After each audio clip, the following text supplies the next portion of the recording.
If your library is having a hard time getting new cardholders and you want to do it, get more people to come to the library, but you don't have any money, what do you do?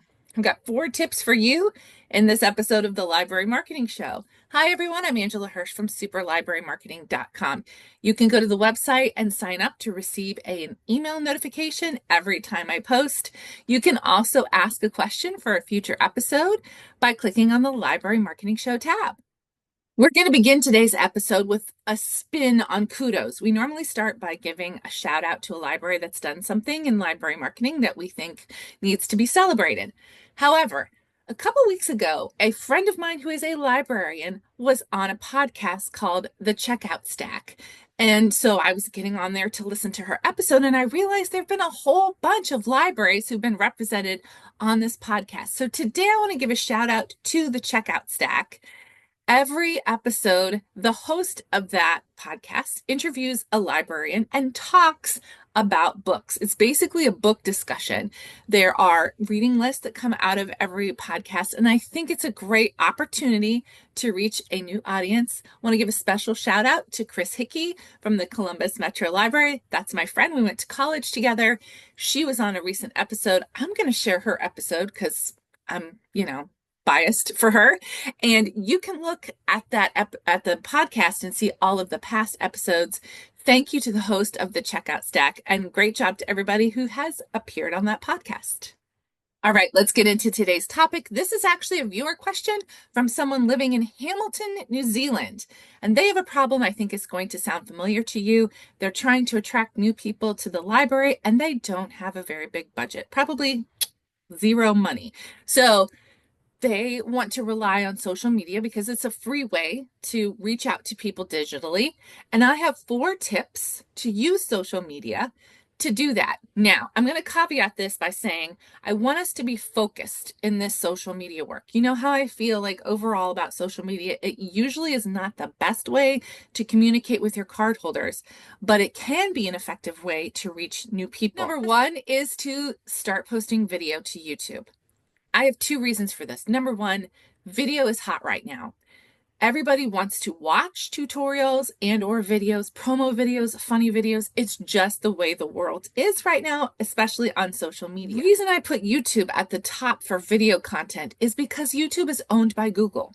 And every time you post a video to YouTube, your title of the video, your description, the tags, all of those things are added to the Google search engine, which makes it more likely that somebody searching for the content your library is providing will see your library's video.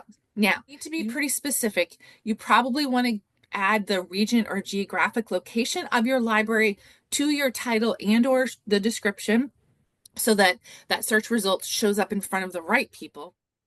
Tip number 2 is to post to Instagram, and specifically to really take advantage of the visual nature of Instagram.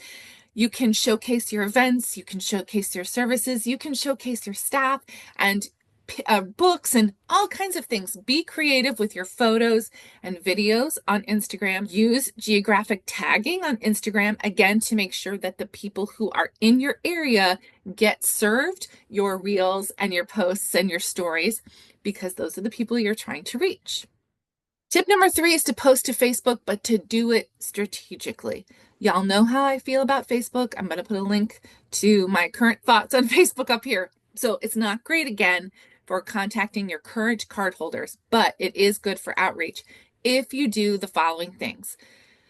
Please do not post a graphic of your calendar or a graphic of a program event to Facebook.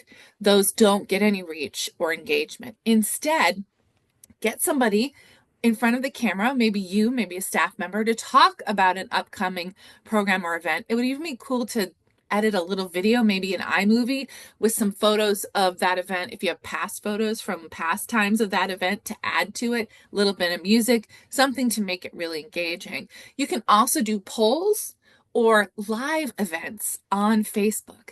I would love to see a library do a book recommendation live on Facebook. I know it's scary, but I think it would work really well. Ask people, they don't have to be card holders, to log in and tell you what they kind of want to read, and then you can give them some reading recommendations live on Facebook. This is a really exciting way to showcase your library's expertise as book experts and to get people excited about using the library. And tip number 4 is to do contests or challenges on social media. On any platform, these are things that can be super fun, and they can be very simple. Ask people to share a photo of themselves in front of a library shelf in a physical library building. That will get people into the library. You could ask them to try to check out a certain number of books within a month as a challenge, or do a reading challenge with a particular theme. You could ask them to do a book review in 30 seconds and post it on your Facebook page, or send it to a special address, and then you can have control over whether that gets on a social media platform. So I hope that's helpful for my viewer in Hamilton, New Zealand, and I'm certain other viewers have other tips to add for this viewer. Please share your comments. How do you use social media to get new visitors to the library? Let's get a conversation started down in the comments. And that's it for today's episode of the Library Marketing Show. My channel, though, full of many videos with lots of tips for library marketing. I bet you want to learn more. So head to this next video and I'll meet you there.